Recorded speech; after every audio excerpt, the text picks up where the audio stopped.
ചോറിനും ചപ്പാത്തിക്കും പൊറോട്ടയ്ക്കും ഒക്കെ പറ്റുന്ന വളരെ ടേസ്റ്റിയായ ഒരു മുട്ട റോസ്റ്റ് തയ്യാറാക്കിയാലോ.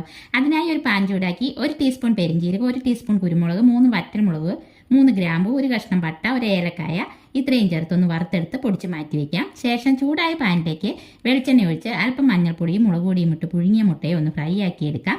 ഇനി ആ പാനിലേക്ക് തന്നെ 2-3 ടേബിൾ സ്പൂൺ വെളിച്ചെണ്ണ ഒഴിച്ച് പച്ചമുളകും ഇഞ്ചിയും വെളുത്തുള്ളിയും ചതച്ചെടുത്ത മിക്സ് ഇട്ട് റോ ടേസ്റ്റ് മാറി വരുന്നവരെ ഇളക്കി കൊടുക്കാം.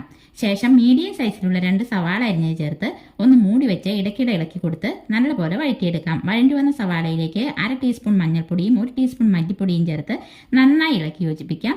ഒരു തണ്ട് വേപ്പില കൂടി ഇട്ട ശേഷം ഒരു വലിയ തക്കാളി അരിഞ്ഞ് ചേർത്ത് എണ്ണ തെളിഞ്ഞു വരുന്നവരെ മിക്സ് ചെയ്തെടുക്കാം. ഈ സമയം നമ്മൾ ആദ്യം പൊടിച്ചു മാറ്റി വെച്ചേക്കുന്ന മിക്സ് ചേർത്ത് നന്നായി യോജിപ്പിച്ച ശേഷം ഇതിലേക്ക് 1/2 കപ്പ് തിളച്ച വെള്ളം ഒഴിച്ച് ഇളക്കി കൊടുക്കാം. ശേഷം മുട്ട ചേർത്ത് 2 മിനിറ്റ് മൂടി വയ്ക്കാം. 2 മിനിറ്റിന് ശേഷം മൂടി മാറ്റി അല്പം മല്ലിയില കൂടി ചേർത്ത് ഇളക്കിയ ശേഷം ഫ്ലെയിം ഓഫ് ചെയ്യാം. അങ്ങനെ നമ്മുടെ കിടിലൻ